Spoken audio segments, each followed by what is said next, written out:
welcome to this review of the Teknix TKDV71W tumble vented tumble dryer.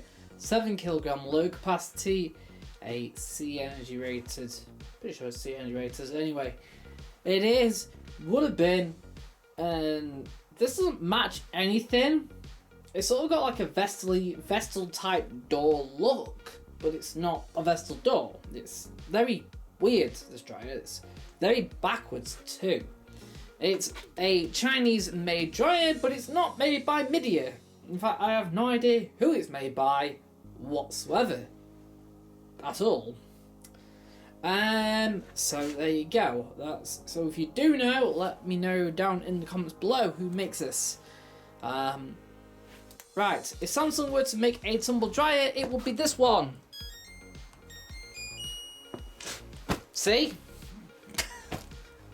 And if Samsung were to make a tumble dryer, it would be this bad-ish. Kind of. Yeah, now the trouble is, this is Chinese made, and the problem with even the Midea made ones, their heaters aren't really very powerful. Certainly not, let's say, on the Logic that I've had before. The Logic only had like a 1800 watt heater. This has a total input of 1700 watts. Of course, that includes the motor. It doesn't actually say how big the heater is, but I'm guessing not much more than about 1600 watts, because at the end of the day, the motor's going to at least use 100 watts of power, at least. So let's call it 1600 watts. Right, now it's all touch button, but don't worry about it. There is not much to actually divulge in this video right now. So we've got on off, tap it to turn it on. Right, we've got this anti-freeze button here.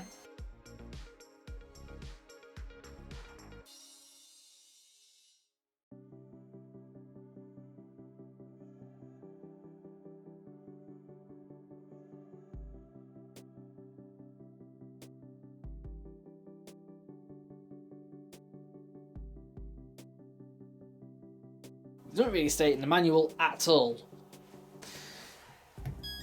Then we've got drying time 200 minutes, which is 3 hours 20, 110 minutes, which is 1 hour 50, 90 minutes, which is an hour and a half, or 60 minutes, which is 1 hour. And we've also got temperature too. We can have high heat, medium heat, or low heat. But I don't think this will actually affect how much of the heaters use. I think the heater does actually cycle on and off with a thermostat somewhere. I don't think it's got that complicated where it just goes high, like say 1600 watts, medium with like 1200 watts, and low with 800 watts. Anyway, there's nothing in the manual that states medium drying. It just states high and low drying. If you're drying 2 kilo, you need, if you're drying 2 kilo on high, it takes around 30 minutes. If you're drying on low, it's approximately 55 minutes. Except you can't select any of them. If you're drying 3 kilo on high, it's 60 minutes.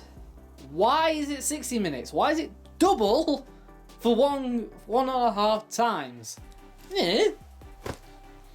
And 90 minutes for low. Now obviously trying to utilize these actual numbers for change. If you're using 5 kilos, you want 90 minutes of high drying, 110 minutes of high drying, and you want 200 minutes of low drying. What's going on now? And if you're drying 7 kilo, it's 200 minutes on high heat. Roughly. Yeah, it's complicated. But nothing for medium heat. And then you got play, start, pause. There is also a lock feature on this as well. This masterpiece costs £219. Right, okay. I'm not quite sure where the £219 has gone. So if you open the door here, now we've got a little recess bit here, and you've got quite a gap underneath here, just there, and it seals off sort of around there. And that's because here we've got this filter here. This is the This is a filter that you take out and just sort of clean once a month, according to the manual. Obviously, this is our door catch here, and we've also got a pin here, which I think it's a pin. It must push inside there. Right. This is different to any other dryer for the last 30 years because the filter is at the back. Anyway, before we sort of go on, right? So normally this is a tinted door, and it's kind of purple. It is actually purple. So it's purpley blue. Now normally I take it off and then you can see inside, but I can't. What they've actually done here is simply mount. This is the plastic. It's plastic. Over the door. So if I were to take it off, there'd be nothing there.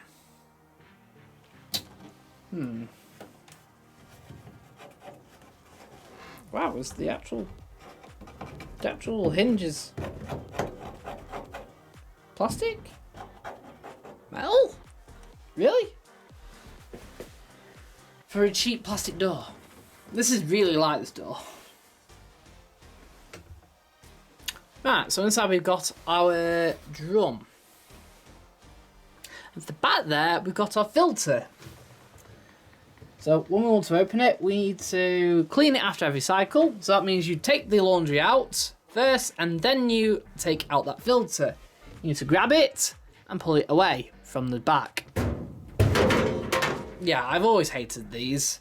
I even hated it on the Hoover and Hot Points of the day. Anyway, so you got that. That is your actual filter. And that is your this is your secondary filter. More of that in a minute. Right, if I turn the drum.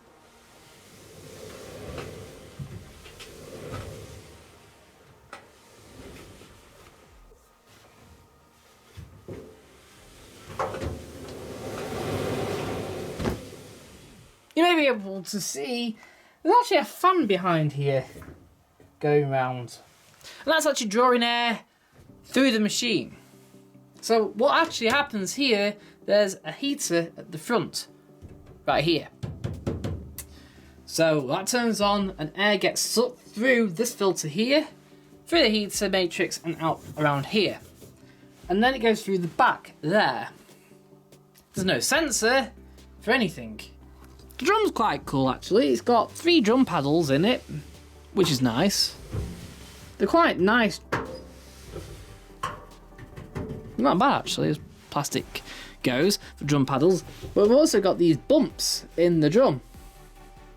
Now that's pretty cool because that helps with airflow during drying. In other words, the air gets captured between here and creates sort of like an air cushion.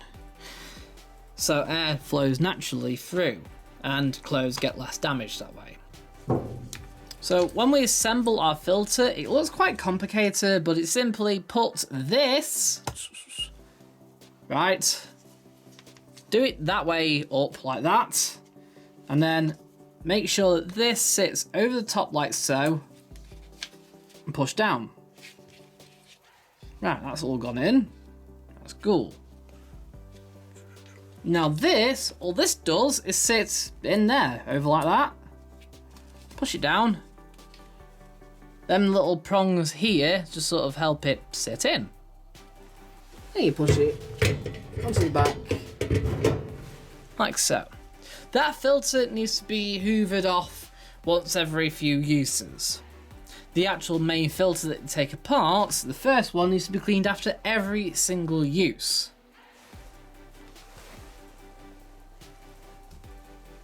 Unlike the previous owner. Never mind. Now, if you don't empty it, the airflow will become extremely poor and 2 things will happen. 1, it will either overheat and will start shrinking your laundry, and 2, it means it takes longer to actually dry. Right. So make sure you clean that filter regularly. Now, I'm not fond of that design. There's a reason why Hotpoint and Hoover stopped using it back 30 years ago. It's rubbish. I don't like it. Right, take a look around the back, and this is our vent right here. Now, any normal conventional Ventos will not fit on there directly, not necessarily. It does come out, however, with its own vent kit. Now, this is the cheapest most rubbish ever hose I've ever seen. Like, this is a kid's toy right now. Still, it does do its job, but I'm not quite sure about this end. That's not going to fit on any wall outlet, since it's not 4 inches. That's only 3. This is very old school, very old fashioned. This might actually fit though on a Hotpoint 9.3 tumble dryer. Who knows? Right, it's cheap ABS plastic, but it does work rather well. So to fit it, you need it sort of mostly upright and then twist, and it should fit into. And again, see, ready, flush, turn, over, and we're in. Bear in mind that can be also turned as well, so you don't have to have it upright, you could have it sort of more downwards, possibly. Or sideways. There's the ratings plate, made in China. It's got its serial number, and it's got a Hawarden Industrial Park, Manor Lane, D-side. Customer helpline. What, for Teknix? Okay. It's even got its wiring program, and there isn't that much there, is there? Anyway, I'm not one to judge, but I'm going to look at this right now. How do you service the thing? If you want to change the actual board, you would have to move the entire back off and the sides off somehow. I'm not even sure. It looks like the front and the back are just sort of put together. This is all one body unit. All of it. The feet are grippy though. This doesn't slide. This has to be lifted up. You've got 2 handles too to pick up the machine, but it's too big to pick up in my personal opinion. It's bulky. It's not heavy, it's just bulky.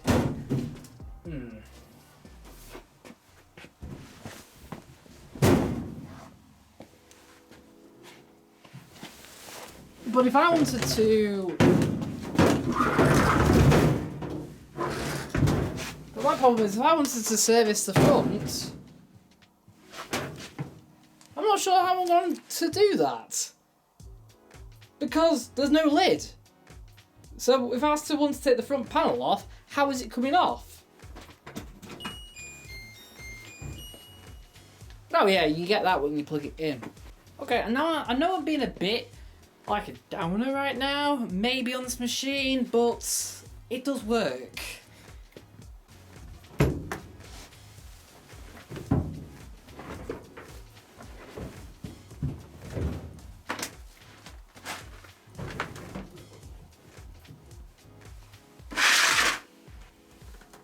So I'm going to put 7 kilos worth of towels in.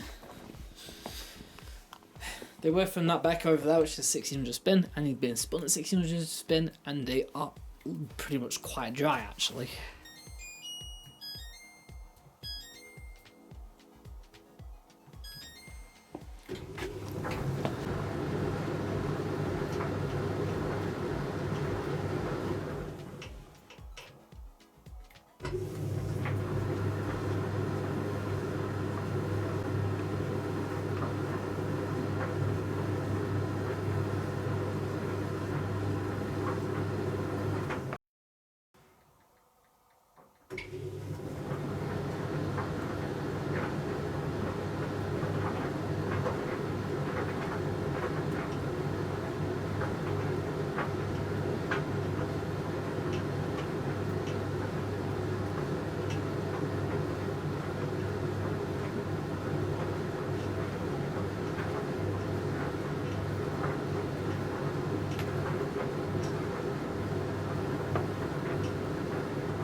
Nice and dry.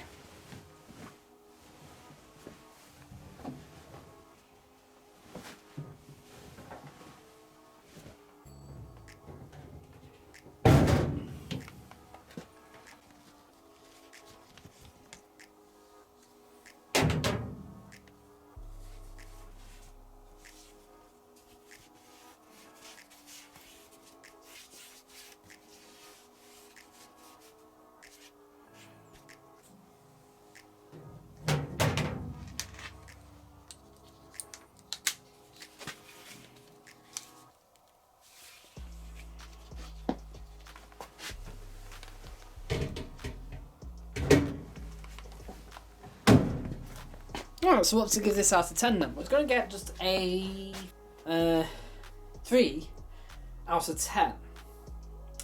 Yeah, now, okay, it's not the most expensive dryer in the world, but it's more expensive than, say, an Indesit, or a Hotpoint, or a Logic, or something like that. It's £219 brand new, and it's very poor, I think, in my opinion. The hose is very cheap. Indesit have and Hotpoint have upgraded their hoses from the polyurethane ones of the last 30 years to aluminium, which is much more fire retardant. Plastic, I'm not so sure. It also bends too much and stuff like that. I also don't like the filter design at the back. There's a reason it went. It's horrible. Good things. The controls are rather easy to use. They are quite responsive as well as being touch controls. It's very rare you get touch controls that are that responsive. But there you go, it does seem to work. Right, thanks for watching. Hope you enjoyed this review, and I'll see you in another review. Bye for now.